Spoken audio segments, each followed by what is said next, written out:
Hello students, तो कैसे हैं आप लोग।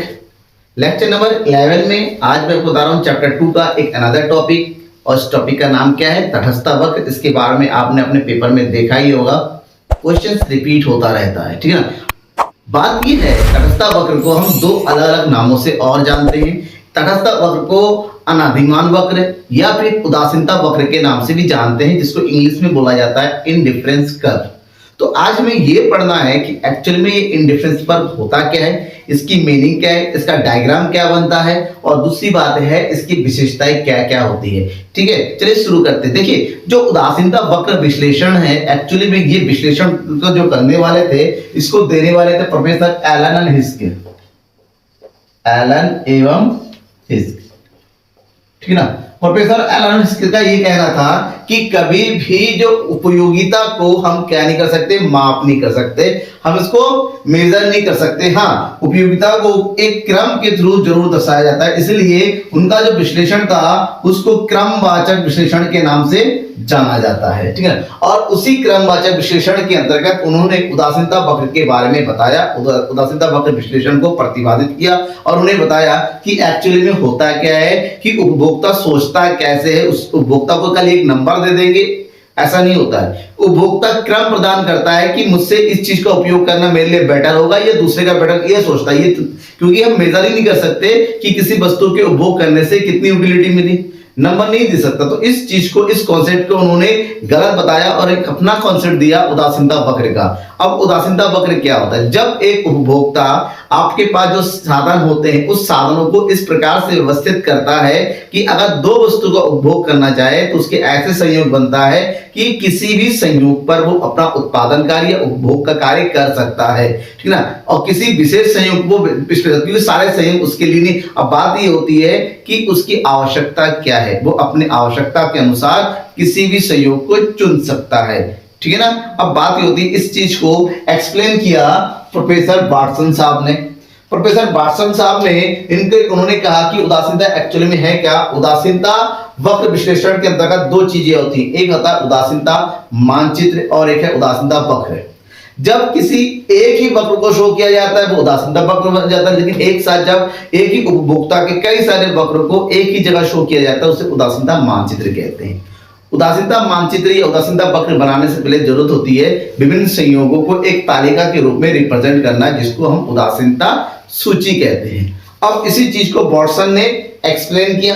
क्या कहा कि उदासीनता अनुसूची दो वस्तुओं के संयोगों की अनुसूची है, जहां पर दो वस्तुओं के उपभोग की अनुसूची दिखाया जाता है, जिसको इस प्रकार से व्यवस्थित किया जाता है कि उपभोक्ता उन संयोगों के प्रति उदासीन रहता है, क्योंकि उपभोक्ता को उपभोग करना है, वो अपने समस्त साधन को व्यय करना होता है, उसके पास जो भी धनराशि है उसको खर्च करना होता है, तो कम से कम दो वस्तुओं पर जरूर करेगा। और दो वस्तु खर्च के ऐसे संयोग कि किसी भी संयोग को वो अपना सकता है कि एक संयोग को अन्य की तुलना में वरीयता नहीं देता, उसके लिए सभी संयोग समान हो जाता है। हाँ, बस ये देखना होता है कि उसको कौन सा संयोग उसकी आवश्यकता की पूर्ति करेगा। अब इसी चीज को आगे बताया मेयर्स ने। मेयर्स ने कहा जब हम उदासीनता अनुसूची को किसी एक रेखा या वक्र के माध्यम से दर्शाएंगे तो वो हमारा उदासीनता वक्र या तटस्थ वक्र या अनादिमान वक्र के नाम से हम उसको दिखाएंगे। एक एग्जाम्पल के साथ लेते हैं। मान लीजिए ये एक उपभोक्ता का क्या है, संयोग को दर्शाने वाले क्या है, इसको बोलते हैं उदासीनता अनुसूची।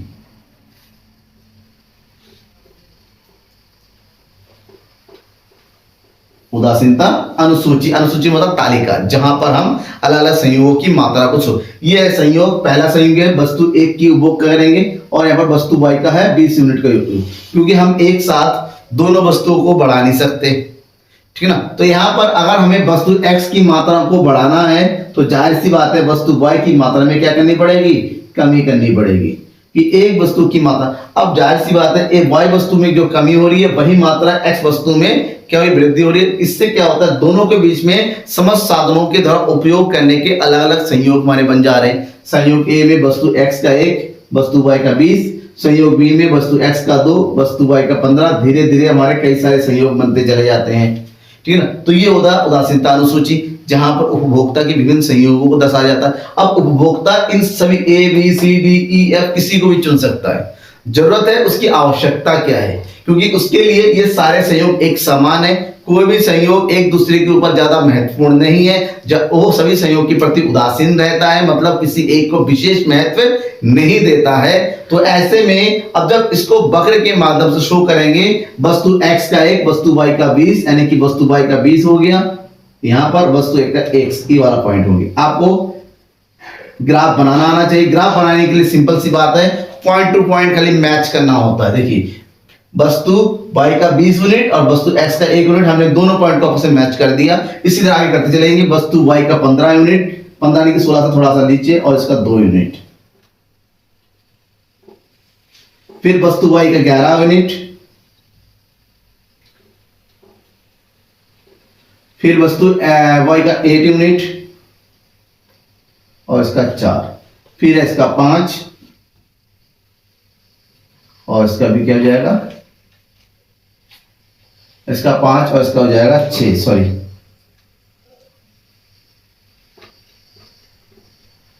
ये हो जाएगा 6, और नेक्स्ट है इसका 5 और ये हो जाएगा इसका 6। अब ये सारे पॉइंट हमारे पास बनके तैयार है, पॉइंट टू पॉइंट हमने मैच कर दिया। ये हो गया संयोग ए, ये हो गया बी, ये हो गया सी डी ई एफ। अब सभी बिंदुओं को, सभी संयोगों को अगर हमने एक सीधी रेखा, जो भी पॉइंट बनता है सभी बिंदुओं को मिलाते हुए लाइन खींचेंगे, कुछ इस तरह से लाइन बन जाएगा। इस वक्र को हम बोलेंगे इंडिफरेंस कर्व, यानी कि उदासीनता अनुसूची, जहां पर उपभोक्ता के विभिन्न संयोगों को एक सीधी रेखा क्योंकि एक वक्र के माध्यम से दर्शाया जा रहा है। मेरे ख्याल से आपको यहां तक समझ में आ गया, नहीं भी समझ में आ गया तो पूछ लीजिए। अब उदासीनता वक्र की विशेषताओं की अगर बात करते हैं, किस प्रमुख विशेषता है जो हमें जानना जरूरी है कि उदासीनता वक्र की क्वालिटी एक्चुअल में है क्या। सबसे पहले पॉइंट की अगर बात करते हैं उदासीनता वक्र की, तो उदासीनता वक्र बाएं से दाएं नीचे की ओर गिरता हुआ होता है। जब भी आप उदासीनता वक्र बनाते हैं तो ध्यान रखिएगा, इसकी एक कॉमन सी बात होगी, उदासीनता वक्र हमेशा यहां से ऊपर से नीचे की ओर गिरती हुई होती है, उल्टी दिशा की ओर भागती होती है। इसका सबसे बड़ा रीजन इसलिए है क्योंकि एक साथ सीमित संसाधनों के साथ हमें दो वस्तुओं का उत्पादन करना है, तो एक की मात्रा बढ़ाएंगे तो दूसरी मात्रा को घटाना पड़ता है कि दोनों में एक साथ हम वृद्धि नहीं कर सकते। इसी रीजन से दोनों वस्तुओं की उत्पादन में एक नेगेटिव रिलेशन बन जाता है। तो एक साथ दोनों वस्तु को दर्शाना है तो नेगेटिविटी आ जाती है, और नेगेटिविटी के कारण ये जो है ऊपर से नीचे की ओर गिरता हुआ होता है हमेशा। ठीक है, नेक्स्ट सेकंड पॉइंट ये है कि ऊंचा उदासीनता वक्र, ठीक है ना, जो ऊंचा उदासीनता वक्र है नीचे उदासीनता वक्र की तुलना में ऊंचे संतुष्टि स्तर को बताता है। उपभोक्ता का जो उदासीनता वक्र होता है जो अलग अलग लेवल पर बनाया जाता है, तो अगर हमने उदासीनता वक्र बनाया लाइक दिस, ऐसे उदासीनता वक्र बनाया, तो उदासीनता वक्र जितना ऊपर की ओर बनेगा, ध्यान में रखिएगा, तो हम ये मान के चलेंगे संतुष्टि का स्तर जो है उपभोक्ता का उतना ही ज्यादा हो रहा है, यानी कि उपभोक्ता जो है अपने सीमित साधनों से अधिक मात्रा में वस्तु क्रय कर रहा है, ऐसे में उसकी उदासीन संतुष्टि ग्राफ है वो बढ़ जाता है।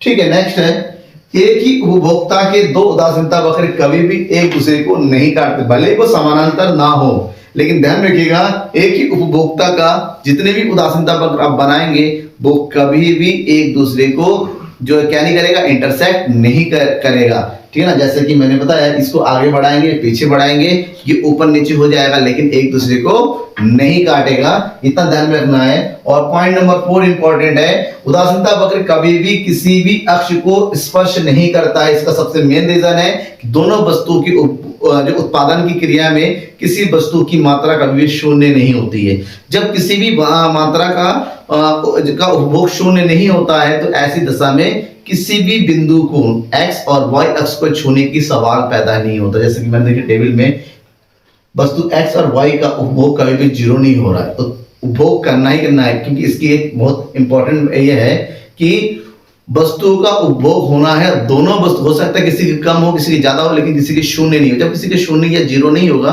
तो ऐसे में उदासीनता वक्र कभी भी किसी भी अक्ष को स्पर्श नहीं करेगा। और लास्ट पॉइंट है उदासीनता वक्र हमेशा मूल बिंदु से उन्नतोत्तर होता है, यानी कि मूल बिंदु के उल्टी दिशा में भागते हुए होना। मूल बिंदु कौन सा है, ये जीरो है, और जीरो के देखिए अपोजिट साइड में भागता हुआ होता है। जबकि मैंने जब आपको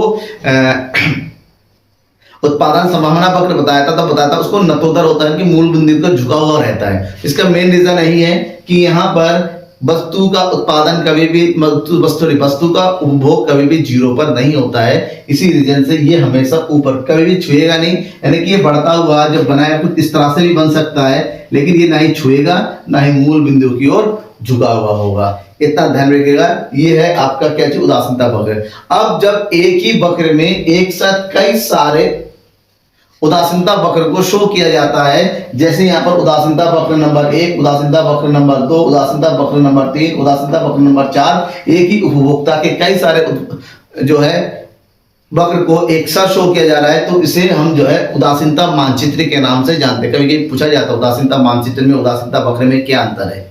उदासीनता वक्र केवल एक ही रेखा चित्र को शो करता है, जबकि एक ही उपभोक्ता के विभिन्न रेखा चित्र को जब एक ही ग्राफ चित्र के थ्रू दर्शाया जाता है तो उसे हम उदासीनता मानचित्र के नाम से दर्शाते हैं। ठीक है, मेरे गल समझ में आ गया होगा। कोई भी डाउट रह जाता है बेझिझक मुझे कमेंट बॉक्स में जरूर बताइएगा। Thanks and bye.